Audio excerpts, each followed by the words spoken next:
நான் ஒரு கிளாஸ் எடுக்கிறதுக்காக போயிருந்தேன். அந்த கிளாஸ் எடுக்க போனப்போ இந்த பசங்கள்லாம் உட்காந்துருந்தாங்க. அவங்ககிட்ட சொன்னேன், எப்பா லிவிங்ஸ்டன் அண்ணன், பாண்டியராஜன் தம்பி, 2 பேருக்கு மிலிட்டரிக்கார ஒரு அப்பா. இந்த பாண்டியராஜன் வந்து ஒரு பொண்ணை லவ் பண்ணிட்டு இருக்கான். ஆனா அவங்க அண்ணன் லிவிங்ஸ்டனுக்கு பொண்ணு பார்த்து நிச்சயம் பண்ண போகும்போது இவன் போகாம விட்டான். ஆனா இவன் யார லவ் பண்ணான்னா அதைத்தான் லிவிங்ஸ்டனுக்கு அண்ணங்காரனுக்கு வந்து பிக்ஸ் பண்ணிட்டாங்க. அப்படின்னா அடுத்த நாள் பாண்டியராஜன் தெரிஞ்சு நீ பதறி போயிட்டான். அந்த பொண்ணு வேற திட்டுறா, நான் வந்து போலீஸ்காரன் பொண்ணுன்னா பையன் நீ தான் நினைச்ச, உங்களுக்கு ஒரு அண்ணன் இருக்கான்னு எனக்கு தெரியாம போச்சே, போய் ஏதாவது பண்ண அப்படின்னா அவன் லிவிங்ஸ்டன் வந்து கேட்கறான், என்ன என்ன என்ன நேற்று நீ போய் பொண்ணு பாட்டு அழகா இருக்கு, அம்சமா இருந்தது, என்ன அழகு அம்சம் ஓகே, அது அந்த பொண்ணு அதான்டா உன் அண்ணி இல்லைண்ணா, நான் வந்து நீ அதான்டா அண்ணி, உனக்கு அண்ணி நம்ம வீட்டுக்கு தானே வரப்போகுது அப்படின்னு. இல்லைண்ணா நான் வந்து அந்த பொண்ணை இல்லை நான் லவ் பண்ணிட்டேன், மறந்துரு.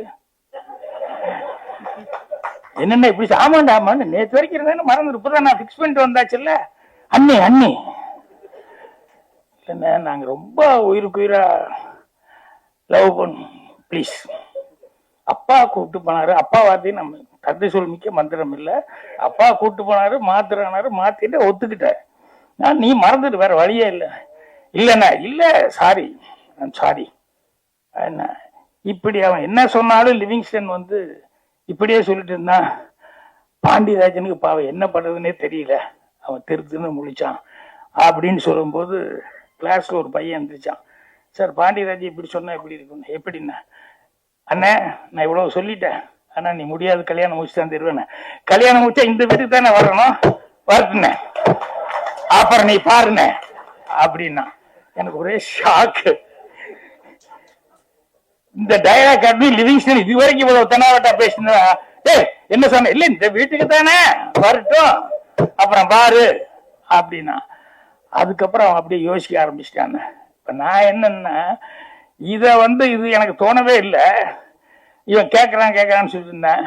அவன் முன்னாள் உட்காந்துருந்த வந்துச்சு டக்குன்னு சொன்னான், இது எதுக்கு சொல்ல வந்த அப்படின்னா, நம்ம சினிமா எடுக்கிற நம்ம எழுதுறத விட நம்ம எடுக்கிறவங்களை விட ஆடியன்ஸ் வந்து இப்ப பயங்கர புத்திசாலித்தனம் ஆயிட்டாங்க, அவங்க பயங்கர கெட்டிக்காரத்தனமா இருக்காங்க.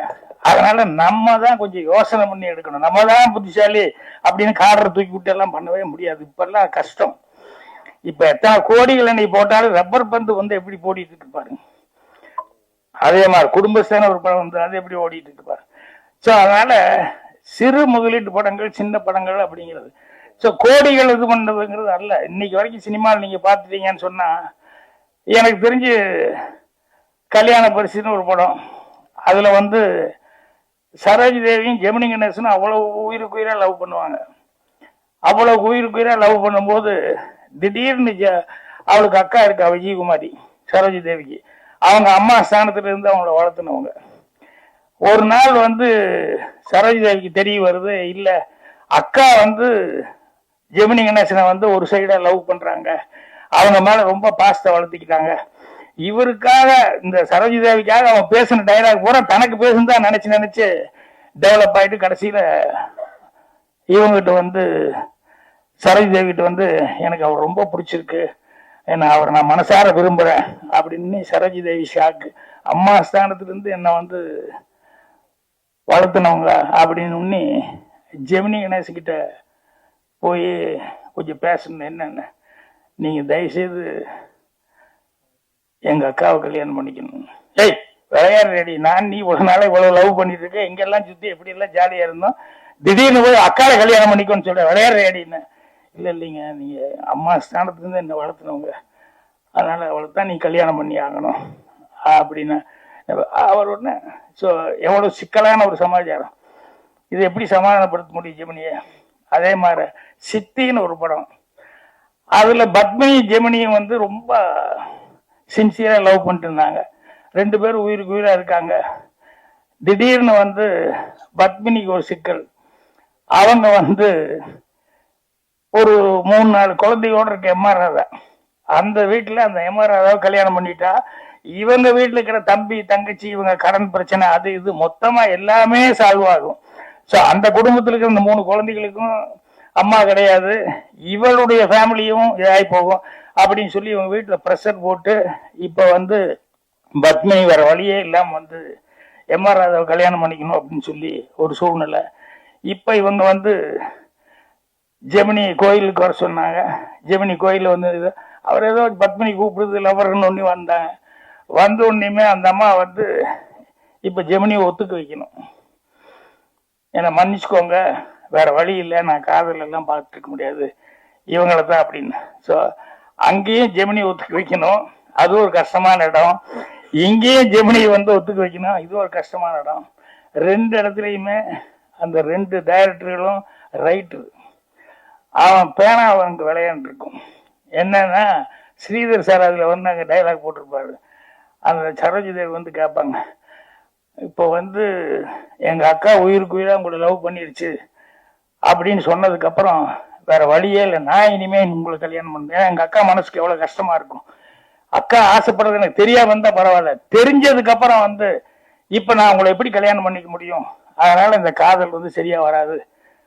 இல்ல நான் இல்லைங்க, அக்காவுக்கு நான் வந்து நன்றி கடனா வந்து கல்யாணம் பண்ணிக்கோன்னு கேட்கறேன், அது முடியல, அட்லீஸ்ட் இதையாவது நான் வந்து உங்களை நான் கல்யாணம் பண்ணி அவங்களுக்கு ஒரு கஷ்டத்தை கொடுக்க விரும்பல, அதையாவது பண்ணணும்னா எனக்கு வேற வழியே இல்லை அப்படின்னு சொன்னேன். இப்போ ஜெமினிக்கு என்ன பேசுனது தெரியல. அப்போ வந்து சரி நான் புறப்படுறேன் ஒரு வார்த்தை அப்படின்னு அதுக்கு முன்னால நின்ன, எப்படி நான் வந்து உங்களுக்கு கல்யாணம் பண்ணிக்க போறதில்ல, ஸோ நான் போய் வேற மாதிரி தான் என்னங்கிறது யோசிச்சு தான் முடிவு பண்ணேன். ஆனால் நான் இல்லைங்கக்கா நீங்க லைஃப்ல கல்யாணம் பண்ணாமல் இருப்பீங்களா? அவர் முழிக்கிறாரு ஜெமினி. சொல்லுங்க, யாராவது ஒரு காலத்துல 3 முடிச்சு போடணும் இல்ல, இல்ல சொல்லுங்க, எப்படி நீங்களும் வந்து கல்யாணம் இல்லாம இருந்துட போறீங்க, எனக்கு ஒரு ஒளிவாக்கமா நீங்களும் கல்யாணம் பண்ணி தானே ஆகணும், சொல்லுங்க, யாருக்கா ஒரு கழுத்து நீட்டு வா, அவருக்கு நீங்க 3 முடிச்சு போட்டு தானே ஆகணும்னு தலையை ஆட்டுறாரு. அது ஏன் எங்க அக்காவா இருக்கக்கூடாது அப்படின்னா, இதை கேட்டோன்னே ஜெமினி ஆடி போயிடுவான். நான் உண்மையிலேயே லவ் பண்ண மேல உனக்கு பிரியம் இருக்கு அப்படின்னா என்னுடைய வேதனையை புரிஞ்சுக்கிட்டு என்னுடைய தியாகத்தை நீயும் பங்கெடுத்துக்கணும், அதனால எனக்கா அவங்க அக்கா கல்யாணம் பண்ணிக்கோ அப்படின்னா வேற வழியே இல்லாம ஜெமினி வந்து விஜயகுமாரியை கல்யாணம் பண்ணிக்குவான். அதே மாதிரி இங்க கோயிலுக்கு கூப்பிட்டு வந்தோடனே ஜெமினி கிட்ட பத்மினி கேப்பா, எங்க பாக்கெட்ல எவ்வளவு இருக்கு, பாக்கெட் இன்னும் சம்பளமே வரல, ரொம்ப கம்மியா தான் இருக்கு. இல்ல இல்ல எனக்கு ஒரு 1 லட்சம் ரூபாய் தேவைப்படுது. லட்சமா? நான் வாங்குறதே 1000-2000 இவ்வளவுதான் சம்பளம், என்னடி திடீர்னு லட்சம்னு என்கிட்ட கேட்கறேன். இல்லைங்க எவ்வளவு நாள் டைம் கொடுத்தா நீங்க அந்த லட்சத்தை ரெடி பண்ணுங்க.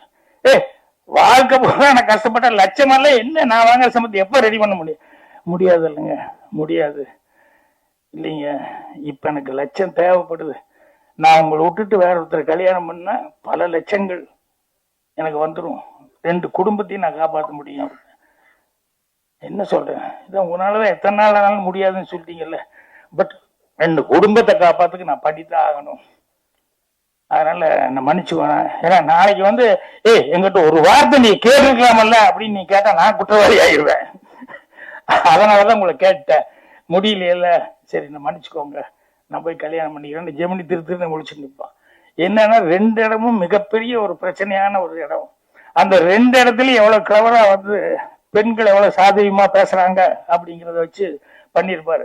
ஆனா எழுதுன ஆம்பளைதான், பேசுறது பொம்பளை இருந்தா கூட, ஏன்னா ஏன் டிபார்ட்மெண்ட் விட்டும் கொடுக்க முடியாத ஸ்ரீதர் கேஜி அவங்க எதுக்கு சொல்ல வந்தேன்னா, அவங்க கோடிகள் எல்லாம் நம்பல, பிரம்மாண்டத்தை நம்பல, பேனாவை மட்டுமே நம்புறாங்க. அதுதான் அவங்க இன்னைக்கு வரைக்கும் நிலைச்சு நின்றுகிட்டு இருக்காங்க. அதனால இன்னைக்கு வந்து எடுக்கிறவங்க வந்து இவங்க பண்ணணும் அவங்க பண்ணணும் இப்படி பண்ணணும் அப்படி யாருடைய உதவி இருந்தாலும் அது பிரயோஜனம் இல்லை. நம்ம எடுக்கிற படம் நீ நல்ல படமா எடுத்தால்தான் அது வந்து சரியா வரும். அதனால ஒவ்வொருத்தரும் அதுக்கு வந்து இப்ப 23 நாள்ல முடிச்சாரு அப்படின்னு சொல்லும் போது எவ்வளவு நம்பிக்கை இருந்தா எவ்வளவு பிளான் பண்ணியிருந்தா அந்த கதையை வந்து 23 நாள்ல முடிச்சிருக்க முடியும். ஸோ கதை ப்ரொடியூசர்கிட்ட சொல்லி அவருக்கு பிடிச்சிருந்து அதுக்கப்புறம் அவங்க பையனே வச்சுட்டு கோகுல் வச்சுட்டு பண்றாங்க, சரி பண்றேன் அப்படின்னு சொல்லி பண்ணி எவ்வளவு நம்பிக்கையோட செஞ்சிருக்காரு. அதை பார்த்து தான் வந்து முரளி அவர்கள் வந்து நானே ரிலீஸ் பண்றேன் அப்படின்னு. அதனால சினிமா படம் சிறு படம் நல்லா இருக்கணும் அப்படின்னா படங்கள் நல்லா ஓடணும், சிறு முதலீட்டு படங்கள். ஏன்னா எல்லாருமே சிறு முதலீட்டுல இருந்தா வந்தாங்க, சிறு தயாரிப்பாளர் தான். நான் வாங்கினது 500 ரூபா அட்வான்ஸ் தான் ஃபர்ஸ்ட் படத்துக்கு டைரக்ஷன் பண்றதுக்கு. ஆனா அந்த ப்ரொடியூசர் வந்து தொடர்ந்து 3 படம் 4 படம் அவனுக்கு இதுங்களா அவருக்கு தான் எடுத்து கொடுத்தேன். நான் நிறைய படம் ஞான படம் வரைக்கும் எல்லாத்துக்குமே அவருக்கு எடுத்து கொடுத்தேன். செல்வமணி சொல்லுமா எனக்கு சிரிப்பா இருந்தது, ப்ரொடியூசருக்கும் டைரக்டருக்கு எப்பவுமே கடைசியில் சண்டை வந்துடும், எனக்கு கூட வந்தது அப்படின்னாரு. அப்படி இல்லை, நான் வந்து வேலை பார்த்ததுல சரி பெரிய சண்டைகள் எங்கேயுமே வரல. இன்னும் சொல்ல போனா தயாரிப்பாளர் சங்கத்துல என்னன்னா இந்த ரைட்ஸ் பிரச்சனை எல்லாம் பேசிட்டு இருக்கிறப்ப நாங்க அது ஒன்றும் முடிவே வரல. என்னுடைய முதல் படத்திலேயே வந்து எனக்கு படம் ரிலீஸ் ஆயிடுச்சு, மௌனுக்கு இதுங்கெல்லாம் வந்து லேப்ல பிரிண்ட் ரெடி ஆயிட்டு இருக்கிறதுக்குள்ளேயே நிறைய பேர் பார்த்துட்டு லேப்ல இருக்கிறவங்க மூலமா சொல்லி எங்கிட்ட ரைட்ஸ் வந்து கேட்கறதுக்காக வந்தாங்க. உடனே படம் வந்து ரிலீஸ் ஆச்சுன்னா அது பல சக்சஸும் போது எத்தனையோ லட்சங்களுக்கு போகும். ஆனா ப்ரொடியூசர் பாக்யராஜ் இப்பவே கேட்கறாங்க, இப்பவே கொடுத்துடலாம் பாக்யராஜ், இப்பவே கொடுத்துடலாம் பாக்யராஜ்னு பயந்துகிட்ட அவரு. ஏன்னா படம் ரிலீஸுக்கு முன்னாடியே 2 லட்சம் வருது, 3 லட்சம் வருதுன்னா கண்ணுக்கு தெரிஞ்சு லாபம் இல்லையா அப்படின்னு சொல்லி கேட்டாரு. அப்பவே நான் வந்து அந்த அந்த ப்ரொடியூசருக்கு 50% அவருக்கு நான் கொடுத்தேன். ஏன்னா கதை எழுதுன்னு நான் தான், என்கிட்ட வந்து கேட்டாங்க. ஆனா தயாரிப்பாளர் அவருக்கும் ஒரு 50% இருக்கணும், அவரும் மறுபடியும் படம் எடுக்கணும். படத்துல வருதோ இல்லையா அந்த 50% ரைட்ஸ் நம்ம வந்து அவருக்காக நமக்கு காசு கொடுத்து 500 ரூபா அட்வான்ஸ் கொடுத்தா அந்த படத்தையே எடுத்தோம். ஸோ அதனால அவர் அன்னையிலிருந்து எல்லா ப்ரொடியூசரோடையும் நான் 50% ரைட்ஸ் அப்படிங்கிற மாதிரி தான் இது பண்ணிட்டு இருக்கேன். ஆனா எங்களுக்குள்ள ஒரு சண்டை, என்ன ரைட்ஸே நீ கேட்க கூடாது, அவங்களோட ஒரு பிரச்சனை போயிட்டு இருக்கு. பட் பரவாயில்ல, செல்வமணி சொன்ன மாதிரி சுமூத்தா பேசி எந்த பிரச்சனையுமே எல்லா ப்ராப்ளமுமே ஒரு சால்வேஷன் இல்லாம இருக்காது, கண்டிப்பா வரும். இன்னைக்கு காலையில கூட பேரரசு பேசும்போது சொல்றாப்புல, சார் நீங்க வந்து என்ன அந்த கார்டு வாங்கினையோ எங்களை முதல்ல மதிச்சா தானே கார்டு வாங்குறதுக்கு, எங்களை வந்து சம்பளமே பேசுறதுக்கு வந்து விடமாட்டேன்னா எப்படியா அப்படின்னு சொல்லி சொன்னா, இல்ல இல்ல நான் பேசிட்டு ஒரு லெட்டர் போட சொல்றேன் அப்படின்னாரு. ஸோ அது ஒரு பக்கம் நல்லபடியா நடக்கும். இப்ப நான் சொன்னதுதான் ரொம்ப முக்கியம், என்னன்னா பேனாவை நம்பி கதையை நம்பி அதை ஒரு பொறுப்போட செஞ்சோம் அப்படின்னு சொன்னோம்னா சின்ன முதலீடு கூட பெரிய, ஏன்னா எத்தனை கோடிகளை வந்து சம்பாதிச்சு கொடுக்குது.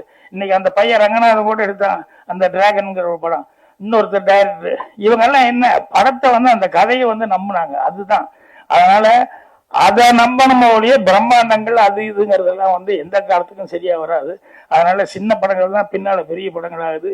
இந்த படம் மிகப்பெரிய படமா வந்து சக்சஸ் ஆகணும் அப்படின்னு சொல்லிட்டு இந்த ப்ரொடியூசர் நிறைய கப்பல்களை அவர் சொந்தமா வாங்கி ஓட்டணும். அதுக்கு தங்கபாண்டி மாதிரி டைரக்டர்களும் இந்த டெக்னீஷியன்ஸ் எல்லாரும் உதவியா இருக்கணும்னு சொல்லி என்னுடைய மனமார்ந்த வாழ்த்துக்களை தெரிவிச்சுக்கிறேன். நன்றி, வணக்கம்.